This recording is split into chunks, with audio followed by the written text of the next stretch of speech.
football preview. Today we're taking a look at the week one matchup between the Houston Texans and the New Orleans Saints. Monday Night Football down in the Big Easy. Breaking it down for you here in just a second. As always, if you're new around here, make sure you hit the like button and the subscribe.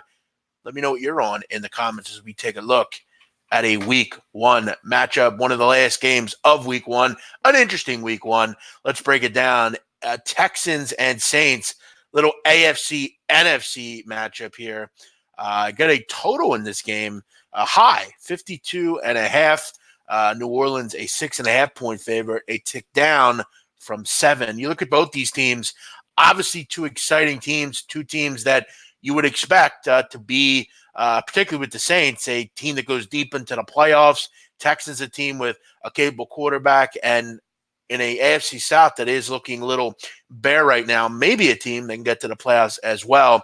You look at the Texans, though, I have some concerns about in this football game. You look, first of all, look, they're going to score points, okay? You look at their quarterback, Deshaun Watson. You look at his ability to throw the football downfield. You look at the receivers they have. They're going to be bombs away. I mean, DeAndre Hopkins, Will Fuller, Kiki Cutie in the slot. You also added Kenny Stills recently. This is going to be a team that I would expect, particularly early on, to be one of the better passing teams in the league. And a lot of it has to do with, A, you have really good skill position players, and B, I think they're going to have a lot of trouble running the football, and I think they're really going to sell out just to throw the ball. You look at so far right now, and I'm not excited about them really mustering much of a rushing attack. You look at Duke Johnson and Carlos Hyde, two guys that really are pretty new around here. They didn't have a ton of time to really cohesively get with the offensive line and kind of develop some chemistry. They also have some question marks on this offensive line. Laramie Tunsil, I mean, you just acquired him. What's he going to look like? He did not have a particularly good pass blocking grade or run blocking grade last year, according to Pro Football Focus. You also added Titus Howard in the NFL draft. He didn't have a particularly good preseason. They're going to have to obviously get it together quick. I don't know that right out of the gate here, they're going to have too much success running the football. It's just not going to happen overnight. And I think with a group of receivers like this, I think you're going to obviously throw the football a lot. It wouldn't surprise me if they're 60-40 pass or even higher. They're going to throw the football with the quarterback that they have, with the skill position players they have. Obviously, I think they struggle running the ball. You also look at defensively, definitely an exciting group.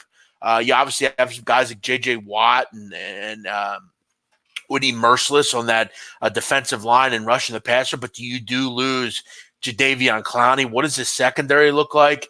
I think they're good. They're not great. They're going to be facing an offense. It's obviously one of the better offenses in the league. And you look at home, the New Orleans Saints are one of those teams where, the Superdome is just one of those places you score a lot of points in. You look at, since 2006, the Saints have scored 30 points per game at home in the regular season.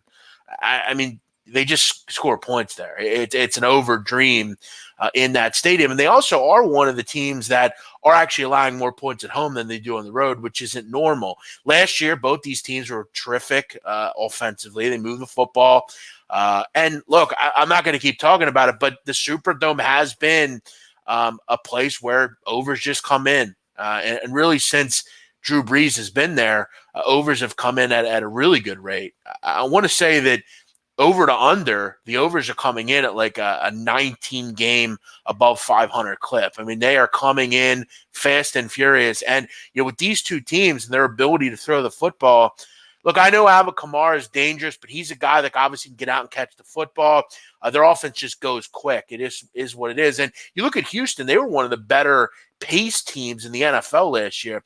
With their inability, I think, early on to run the football, I think they're going to get in to a game here where they're just going to have to score points. Both these offenses, in particular with New Orleans, you're going to have to keep up. I think 52.5, I'm interested here in a total. Obviously, on that football field, I'm always looking over. If I had to play this game, I'd be looking over the total in Houston, New Orleans, out of the gate in week one. And look, I don't really have to sell you on that.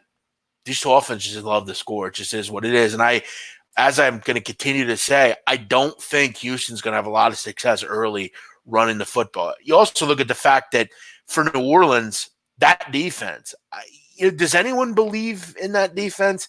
We also add in the fact that if you're going to believe in New Orleans defense, they are one of the better run groups defensively in the NFL. In fact, I believe they were number one last year in rushing defense. They were very good stopping the run. You have to figure it's going to be very difficult for Houston in that sense. But if I'm Houston, I'm looking to attack New Orleans from a vertical perspective. You look at, according to Pro Football Focus, and again, if you're not looking at Pro Football Focus capping games, you got to start, okay? I mean, you look at Eli Apple, Marshawn Lattimore, and P.J. Williams.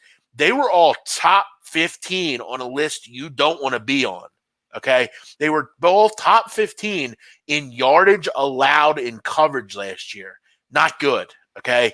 You were able to throw on this team. You throw in the fact that, again, you have three really good receivers here. If I'm Houston, I'm bombing away. I would have looked over 52 in this football game in New Orleans and Houston. We are live right now. I did do this video live. I usually record them, but thanks to everyone for watching. Thank you to all the commenters for the comments. We will be back this week with a lot of picks, a lot of college football videos. I got Joe Duffy. I'll get Ian Cameron. I'm hoping to get Peter Loshak. Peter's expressed interest in doing some videos for college football, so we'll look to get him on as well. If you're not subscribed to the channel, you need to do so. We do our mega preview every week on Wednesdays. We give you weekly college football videos with various handicappers. This has to be one of your spots when you're taking a look at college football and the NFL. As long as I can put these out, I'm going to do so. So if you haven't subscribed, please subscribe. And if you're watching this video after the fact, make sure you let me know what you're on in the comment section. I'm the Big Man on Campus. You can follow me on Twitter at Jeff Nadeau. Clearly says that right there. You all have a great night. For me, I'm going to look over the number here in New Orleans and Houston at 52.5. You all have a great night. See you next time.